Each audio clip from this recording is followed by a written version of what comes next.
విజయవాడ గన్నవరం సమీపంలోని కేసరిపల్లిలో రేపు చంద్రబాబు ప్రమాణ స్వీకారానికి అన్ని ఏర్పాట్లు జరుగుతున్నాయి. కూటమి ప్రభుత్వం గెలుపు కోసం ఎంతో కష్టపడ్డామని కాపు సామాజిక వర్గం నేతలు తెలిపారు.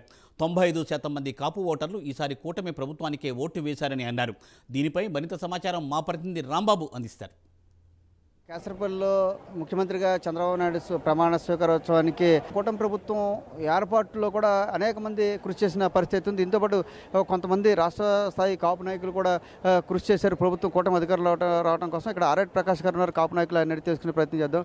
సార్, ఈ రేపు ముఖ్యమంత్రి చంద్రబాబు నాయుడు గారు ప్రమాణ స్వీకారం చేయనున్నారు ముఖ్యమంత్రిగా. అదే రకంగా కూటమి ప్రభుత్వం ఏర్పాట్లు జరుగుతున్నాయి. దీని ఏర్పాటు కృషిలో కాపు నాయకుల పాత్ర ఎంతవరకు ఉందంటారు? మీరు ఎలా చేశారు? దీంట్లో మేము సాగరంగా చెప్తున్నాం. అంటే అనూహ్యమైన విజయం వచ్చింది. ఆ విజయంలో మా భాగస్వామ్యం చాలా ఎక్కువ ఉంది. ఎందుకంటే రాష్ట్ర వ్యాప్తంగా నేను కానీ, అలాగే వాసడి యేసుదాస్ గారు కానీ, లేదా స్థానికంగా ఉన్న అనేక మంది కాపు నాయకులు ఎక్కడైతే ఏ జిల్లాలో ఉన్న జిల్లాలో ఉన్న జేఏసీ నాయకులు అందరం కూడా ఆయా జిల్లాల్లో మొత్తం ఆల్మోస్ట్ 175 కాన్స్టిట్యున్సీలో సుమారుగా 75-80 కాన్స్టిట్యూన్సీ మేము తిరగడం జరిగింది. మన 25 పార్లమెంట్ కాన్స్టిట్యూన్సీ మేము తిరగడం జరిగింది. అక్కడ మేము గ్రహించింది ఏంటంటే, ఎప్పుడూ లేనిది అంటే కాపు సంఘాలన్నీ కూడా ఏదో పార్టీకి మెజారిటీ వేయడం అనేది ప్రతిసారి జరుగుతూ వచ్చింది. కాపులు ఏ పార్టీకి ఓటేస్తే ఆ పార్టీని ఎక్కడం అనేది చాలాసార్లు చూసాం మనం. ఈసారి చూసినట్టయితే 90% of the Kapu vote polled in favour of NDA కూటమి.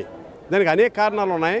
ముఖ్యంగా జగన్ వల్ల మాకు జరిగిన నష్టాలు కానివ్వండి, జగన్ వల్ల రాష్ట్రానికి జరిగిన నష్టాలు కానివ్వండి, జగన్ వల్ల అన్ని సామాజిక వర్గాలకి రాష్ట్రంలో జరిగిన నష్టాలు కానీ గమనించినట్టయితే అందరూ కూడా ఉవ్వెత్తున వ్యతిరేకత చూపించి అటు పవన్ కళ్యాణ్ గారికి కానీ, చంద్రబాబు నాయుడు గారికి కానీ, మోడీ నాయకత్వంలో కానీ ఒక స్థిరమైన, స్పష్టమైన, అభివృద్ధి కాముకమైన ప్రభుత్వం ఏర్పడుతుందని చెప్పేసి భావించేట వెళ్ళారు. అందులో కాపుల పాత్ర కూడా ప్రధానంగా ఉంది.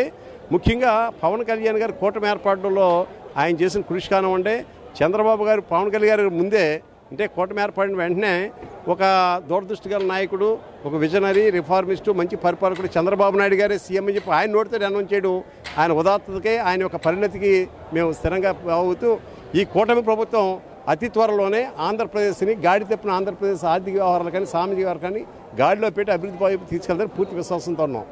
సార్, మీరు కాపు నాయకులుగా అంతా తిరిగారు, కూటమి ప్రభుత్వం విజయం సాధించింది, మీరు ఎలా ఫీల్ అవుతున్నారు? ముందుగా ప్రైమ్ నైన్ యాజమాన్యానికి అందరికీ కూడా ధన్యవాదాలు తెలియజేస్తున్నాం. ఈ చీకట్లో ఉన్న రాష్ట్రాన్ని మొట్టమొదటిగా కూటమి వస్తుందని చెప్పిన క్రైమ్ నైన్ యాజమాన్యానికి ముందాన్ని అందరూ కూడా ధన్యవాదాలు తెలియజేస్తూ, నా పేరు వాసిరెడ్డి యేసుదాసు, రాష్ట్ర తెలుగుదేశం పార్టీ కార్యదర్శి, కాపు తెలగ బలిజ వంటి కులాల రాష్ట్ర అధ్యక్షుడిగా పనిచేస్తూ ఉన్నాం. చాలా సంతోషంగా ఉంది. ఎందుకంటే దుర్మార్గమైన పాలన పోయి ఒక స్వచ్ఛమైన పాలన, రాముడి పాలన వస్తుంది. ఆ రాముడే చంద్రబాబు నాయుడు అనుకుని రేపు ప్రమాణ స్వీకారం చేయబోయే చంద్రబాబు నాయుడు గారికి రాష్ట్ర కాపు తెలగ బలిజ వంటి కులాల జేఏసీ తరఫున ధన్యవాదాలు తెలియజేస్తా ఉన్నాం.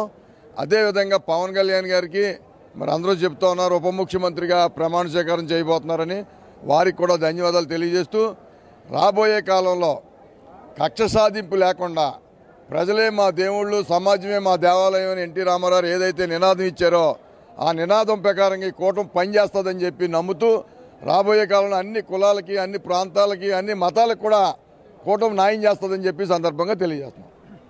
అదే రేపు ఏర్పడిపోయే ప్రభుత్వానికి కీలకంగా తాము కూడా రాష్ట్రం అంతా తిరుగుతూ ఒక కాపు నాయకులుగా అందరినీ కూడా ఉత్తేజపరిచి 95% పైగా కాపు నాయకులందరూ కూడా కూటమికి, అంటే జనసేన, తెలుగుదేశం పార్టీ, మోడీ ఏదైతే ఈ కూటమి ఉన్నారో ఆ కూటమికి ఓట్లు వేయించేటట్టుగా మేమంతా కృషి చేసాం. రేపు ఏర్పడిపోయే ప్రభుత్వం రాష్ట్రానికి మంచి భవిష్యత్తు ఇస్తుందంటూ కూడా తమ భాగస్వామ్యానందుకు చాలా ఆనందంగా ఉందని కూడా పేర్కొంటున్నారు కాపు నాయకులు. కేసరపల్లి నుంచి కెమెరామెన్ దాస్తో రాంబాబు, ప్రైమ్ నైన్.